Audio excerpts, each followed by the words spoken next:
Hi Cancer, welcome to your general Tarotscope for the first half of November, and this reading ends on the 14th when we have a full moon in Taurus, and Taurus is your 11th house of hopes and wishes and friendships. Now, yes, sometimes full moons can actually be ending, so you might be ending a friendship or an association with a group. That's always possible, but I tend to see the full moon as the culmination of something or something coming to a head, but that's not necessarily a bad thing, because coming to a head can be that it's brought to its ultimate level, not necessarily that it's going to be cut off, but it's reaching an apex. So in this case, the hopes and wishes angle is something that I really like, because it could be that you are realizing a dream of yours. And that would be really cool and magical. And I'm just going to tell you a few more transits before I lay down the cards, so don't think I'm just sitting here yakking away. There's also going to be Mars in the sign of Aquarius, going into the sign of Aquarius around the 8th or 9th of the month. And this means that until that point, Mars will be in Capricorn. Now, Capricorn is your opposite sign. So in your opposite house, that is the 7th house of long-term relationships. So for the first 8 days or so of the month, with Mars in the 8th house, with Mars in the 7th house, that could be a little bit contentious with any of your personal relationships. I'm talking about particularly your romantic committed partnerships. But it could have to do with a legal matter as well, because the 7th house can deal with the people in law and in the law profession. And I just saw that the 9th house is associated with that. So I'm always wondering, maybe, I don't know if the 7th house is the courtroom, but in any case, it does make sense to me, because then it's going to go into your 8th house on about, I would say, as I said, the 8th or the 9th. And when it goes there, the 8th house is the house of death, sex, and other people's money. Now, even in the 7th house, because Mars rules the libido, this could be, a very passionate time with your spouse. But then it goes even deeper when it's in the 8th house. So that's always a possibility. It doesn't have to be something negative in terms of 7th house Mars. But when it goes into the 8th house, it could be some sort of contention regarding a will. Anything involving other people's money. Or you could be just very, very driven to kind of uncover the secrets of the universe, because that's another area that the 8th house represents. Even astrology or the tarot, but it could be like past lives. And so that's an interesting transit as well. And Venus will be going into your 7th house on the day before, on the 11th of the month. So Venus is going to be in your 6th house until that date, and this is good for your health. This is good for beautifying yourself and maybe finding the perfect eating style that really makes you look gorgeous, or having a lot of peace at work, in your workplace, because the 6th house can relate to the workplace. Maybe even just making more money. Venus brings money to whatever sector she visits, and that could just be in general that you're making more money with your work. But then it goes into the 7th house, and it can smooth over any ruffled feathers that came about when Mars was there. So that's pretty cool. And then the last thing I wanted to say is that Mercury is going to be going into your 6th house of health and daily routines on the 12th of the month. And before that, it's going to be in your 5th house of romance. So you may be, if you're single, you may be talking to potential partners, chatting away, getting to know somebody better. It could have something to do with a creative project where you're really thinking about it, talking about it. Also, home businesses are affected by this house, are part of this house. So any of those things, you might be signing a contract related to a home business. So then it goes into the 6th house, and you're really involved with maybe researching the proper health, diets or what have you that you want to engage in, and just all about that, really focused on that. Okay, so let's go.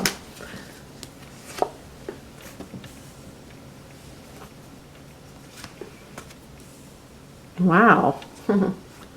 Those are 2 nice cards.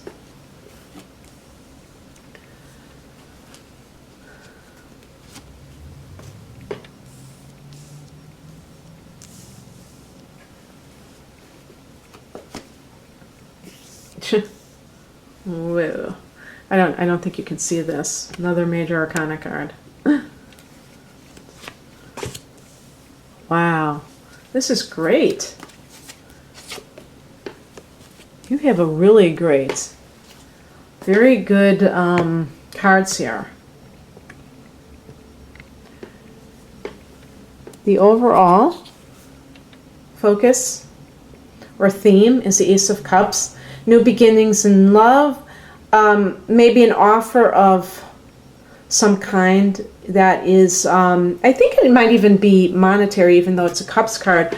But it definitely could be, if you're looking for a particular job, that could be a card where it's kind of like something that you've wanted that's touching your soul. And I do feel like this 11th house, maybe this will be, it's kind of silly to talk about time when talking about the tarot. I feel these are highly symbolic cards, so I don't even like to do that. The only reason I organize it this way is because you have to organize it somehow. You can't just talk about things randomly, so I'm using time frames. But maybe, that full moon in the 11th house will be, kind of a catalyst of sorts, because the sun is like the yes card. And in addition to romance, this could just be anything that you have desired. And that was what I was talking about when I talked about the house of hopes and wishes. So something, and it's an offer, and there's emotional. Since you're a water sign, the Ace of Cups is like a beginning that you really resonate with, being a water sign. You can really feel that it's something touching you at a deep level, whether it's the offer of love or whether it's the offer of a job that really speaks to your heart. This is the energy that is around or coming in, and the Hierophant is the higher perspective. For some people, this can be even marriage, any of the institutions in our society, but definitely related to higher meaning and, the philosophical framework. And so if this is a job offer, it might be at a university because it does deal with higher learning, but it could be even something related to, maybe you're becoming a yoga teacher and you got your first, assignment or something like that. But some people, maybe they have met the one, represented by the Sun card and the Ace of Cups. Maybe they've met the one and you're already thinking about marriage. The higher perspective is the Empress card. And it's funny, the Empress card is the Mother Earth energy. So yes, it can be being fruitful in the, pregnancy, literal having children sense. It can certainly be a creative, an artist who is, just full of, brimming with ideas. But if, let's say you are meeting with someone or have met a partner, you may be thinking about wanting to have children with this person. So this is like the ultimate, where you feel like, yes, I've met the one that I can see being the father or mother of my child. Now, you know, some of you may be of a different age range, and this isn't going to apply to you, but for those who it does, you know, Cancer is a sign of the mother. So, you know, Cancers of both genders tend to mother those that they care about. And, you know, the Empress is also about anything sensual, or shall we say, of the, it could even be like nature, you know, just really tuning into nature for some reason and feeling that sense of joy because of it. And this is a spiritual message, so maybe that's something that is being asked of you in order to align you to everything, because you have so, I don't know that you need alignment because you have so many great cards. Now let me do what's crossing first, because now this is a Lover's card. This could be a Gemini individual if it's an actual person, but in the challenged position, this would make the person not on, you know, not somebody that you are meshing with very well for whatever reason. But this, the six of the Lover's card, I was going to say the Six of Pentacles for some strange reason, but the Lover's card also can be a choice, because you see the duality of the man and the woman, so there's another choice. And when it's in the challenged position like that, it can mean that you have to be careful about making the right choice.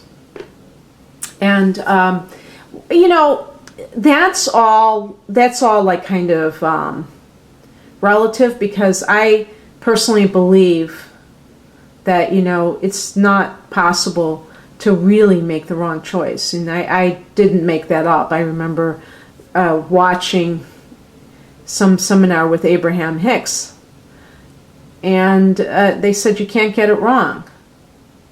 And I really resonated with that. So don't be too worried about making the wrong choice. But, you know, in the context of, you know, life flowing more easily and life, you know, challenging,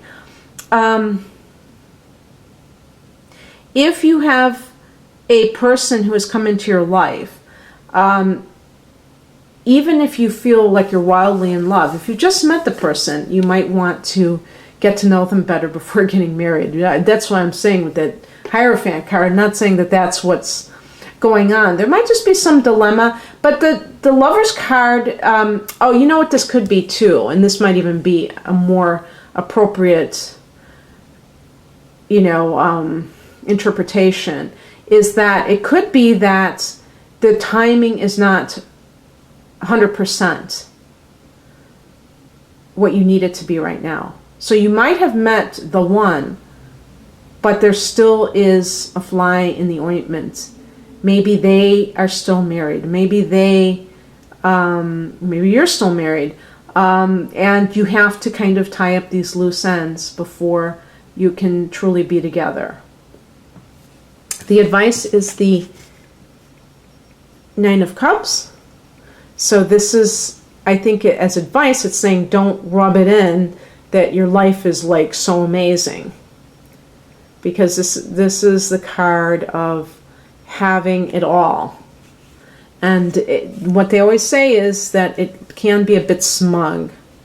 You know, the person can be a bit smug that they are doing so well. And usually when people act smug because they're doing so well, it's because their life sucked before, and maybe everyone thought that they, you know, could never have, you know, what they want. And now it's like everything is just flowing in for you. So I really hope that this is how a lot of Cancer people have been feeling, because I know some of you may have actually been quite challenged with all of these cardinal, you know, the outer planets.